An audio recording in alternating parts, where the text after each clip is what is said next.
This video is brought to you by a huge mountain of drugs.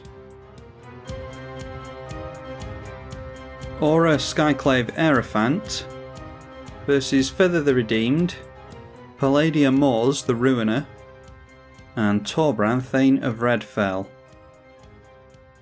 We've got a lot of mana in that opening hand, but nothing to do with it, so we'll have to knock that one back, unfortunately. Yeah, and then we've got card draw, but potentially no mana. I'm actually going to keep that. Can't really recommend keeping a one-lander, but I am going to risk it. The first play of the game is a gamble from Feather, and they end up discarding Brought Back. We'll go in for our Fabled Passage, and I think we'll just grab a Black Source. A Harsh Mentor comes down from Torbran. That should be really good against our fetches. And then the Naya player just plays a land and passes the turn. Feather in for Weathered Wayfarer. And we top deck a land off the top. That's really good. So that will allow us to start making our mana rocks. We're going for a Talisman. Then Torbran going in for a hasty creature in Scab Clan Berserker. So that will burn us every time we play a non-creature spell. The Berserker coming in at us and the Mentor going in towards Feather. And that will be made Renown. And then the first spell of the game for the Naya player is Mesa Enchantress, so they must have made maybe a Voltron Aura deck out of Palladia Moors. And Feather coming down for the Feather player. And a hit going through to Torbran with the 1 mana, 1 power creature. Another land off the top for us, that's really lucky. Hopefully we just rip lands for another turn or two. Let's get into our other mana rock. We will be burned. Thankfully Torbran isn't out yet. And then we'll get into this Grim Haruspex. We do have some non-clerics in the deck, which I don't really like, but they'll potentially keep us in cards when we start trying to combo off with our commander. Torbran is coming down now. And then swinging in towards the other 2 players. And they each take the hit for that. Denetha for the Naya player. So we don't know if they're mixing in some equipments there. I would think that they're just concentrating on auras. And then a Niveus Wisps from Feather, which is a cantrip. It taps down a creature and makes it white as well. Won't let me expand the cards for some reason. Client's being weird. And then for us, we get into another new cleric that will help drain our opponents every time we gain life. Let's go in for Eiley first of all, and then we'll go in for the new one. And they're not going to swing in. Or a Valakut from the mono red player. And then going for Fiery Confluence, I think. That wipes out our creatures then. Yeah, it won't let me look at what they chose here because it won't let me expand the cards for some reason. Like I said, the client's being weird. I would think they would go for 2 damage on all creatures, because that'll wipe the board for all of Torbran's opponents anyway. Oh, alright, surprisingly deciding to go for... Yeah, they went for the 2 damage to each of us. They went for that 3 times, so what is that? That's 4 damage to each of us 3 times, which is 12. So 12 damage to each of us for the Fiery Confluence. Surprised they didn't wipe the board of creatures there. But obviously just trying to get rid of everyone as soon as possible. Now swinging in, and again swinging in at both Feather and the Naya player. And a Faith Shield coming down for Feather, that's really good. So that will give it protection from red, and they'll be able to block here. And it's the Harsh Mentor that's coming in at Feather, so they will block and destroy that, which is good for us. Because we'll be able to crack fetches and things like that now, assuming that we actually draw into any. And Feather gets back the Faith Shield at the end of the turn. Another card draw spell now in Verduran Enchantress. Haven't seen any enchantment cards yet. You would think that yeah, Enchantress decks and Aura decks would want to see a lot of enchantments, but they're obviously just deciding to set themselves up first. Now during Feather's turn, they go for an activation on the Weathered Wayfarer. And they grabbed themselves a plateau and played it. Then shifted it back round to our turn. We get into another cleric in Orah Champion. I think it might be a good idea to get the Orah Champion into play because it has protection from red. And we could do with gaining some life as the game progresses. So we'll get down a 3 mana sack outlet. And we'll get down our life gainer as well. And we're pretty much got everything we need to go off with our commander. We can't go infinite or anything, but we can get some card draw on the go. Oh, a Fiery Emancipation from the Burn player. I need to try Torbran in multiplayer. It's a really fun one in 1v1, but you get to play even more awesome cards like Fiery Emancipation if you're in a multiplayer game. Anyway, the Renown creature swinging back in towards the Naya player. And I think they would want to block this, really, because it is triple damage, +2. Alright, deciding to take it, surprisingly. So if they cast an on-creature spell now, that will be... yeah, that'll kill them. So, surprised they didn't block there, because now they can't cast any of their enchantments. Fiery Emancipation will have us all lose 6 life, +2 from Torbran, thanks to the Berserker. And they go in for a non-creature spell. That's Shielded by Faith. I wonder if they have Psiona in here. Can make infinite tokens with Psiona and Shielded by Faith.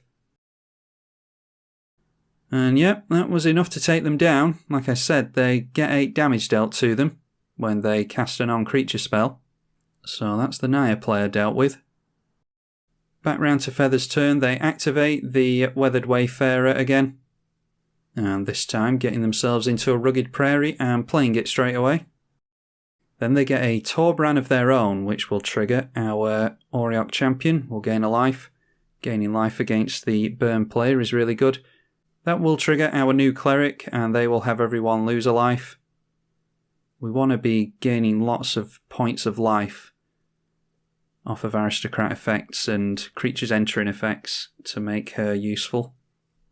So lots of creatures entering would be really good. We draw into a big demon that we're nowhere close to, so let's just get out our commander.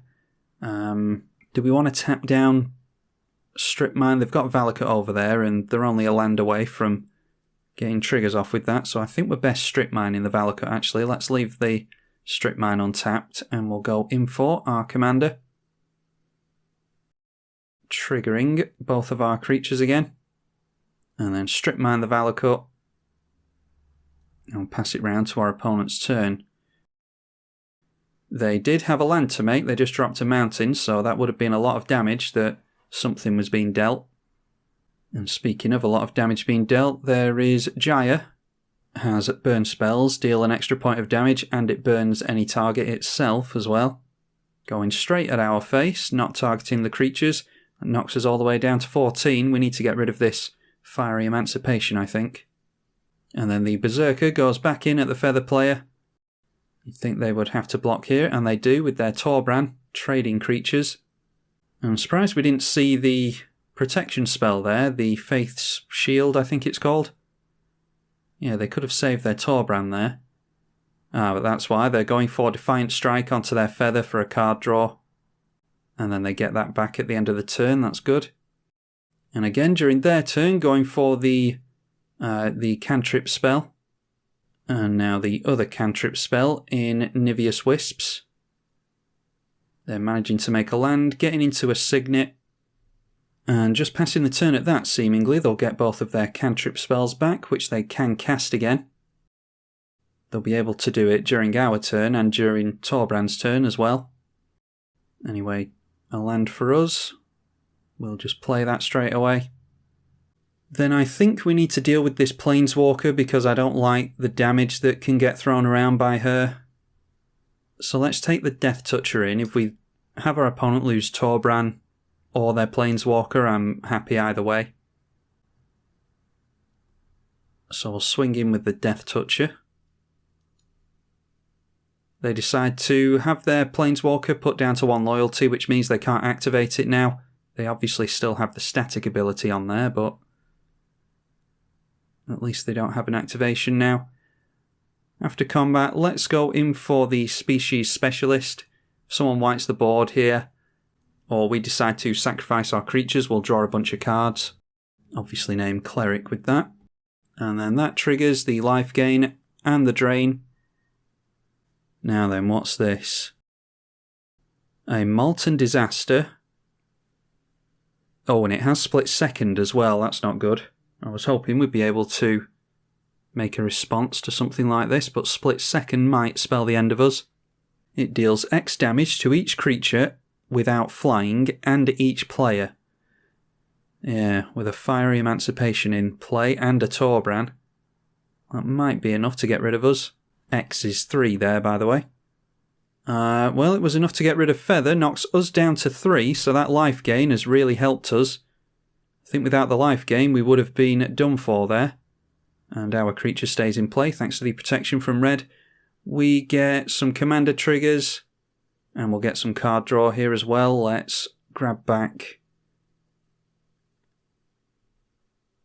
our Drain Cleric and the Eili as well.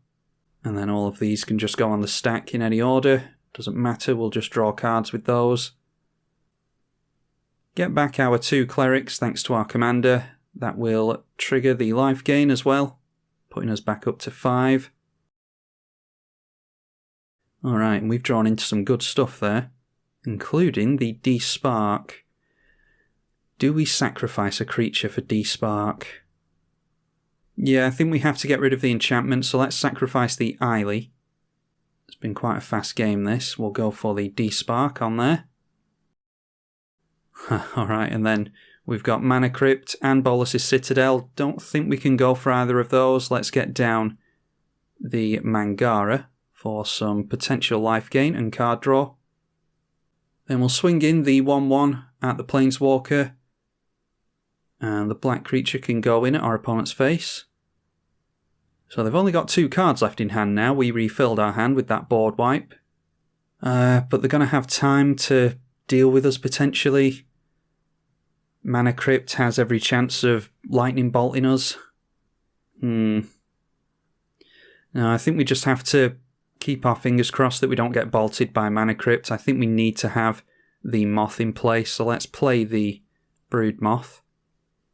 And that will gain us a bit more life. Alright, Hedron Archive, that looks promising. That might mean that they don't have anything in hand. Alright, I'm going for the card draw, so yeah, I'm assuming that they don't have anything at the moment. Maybe just lands in hand. So going up to 3 cards in hand, and they might have gotten into some burn there. Let's see if we would have been bolted. No, we would have dodged the bolt anyway, so I'm glad we went for the Mana Crypt and the Moth last turn.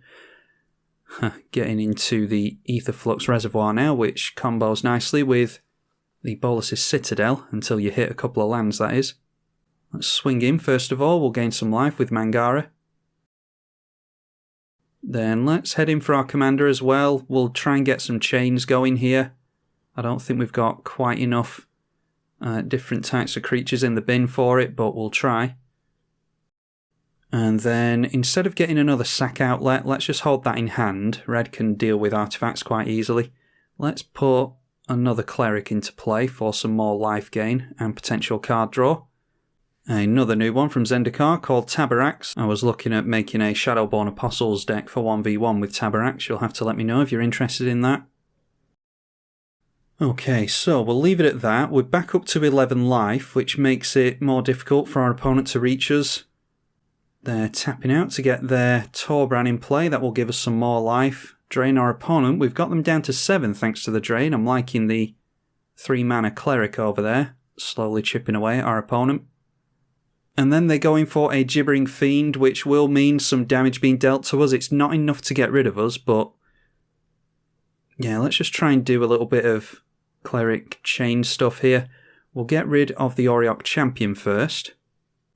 And it will come back with the Moth. That will give it flying. Then the Tabarax will get a plus counter on it, and because it was a cleric, we can pay a life and draw a card, which I am going to do. Orah Champion is back. Let's sacrifice it again. You want to start at the bottom and work your way up with CMCs in this deck. So we'll make sure it's in the bin so that we can revive it. Then sacrifice the 3 mana cleric. And again, our Tabaraks triggers, as does the Moth. So the Moth brings it back in. We'll pay a life and draw a card. And then that triggers our commander as well. So we'll grab back the Orah Champion now. Can get pretty confusing all this, especially when you've got your commander and the Moth in play. Now I actually want to keep the Orah Champion in play to gain life, don't I? So let's sacrifice Mangara, that'll come back with flying, and we can grab back Eili with our commander then. All the while triggering life gain and drain on our opponent. Eili comes back and triggers life gain again. And then let's just allow the Gibbering Fiend to hit play. I think we could get our opponent on this turn. Got them down to 4. They'll do 3 to us here. What we could do here is sacrifice Eili, that will come back in with flying, then sacrifice it again.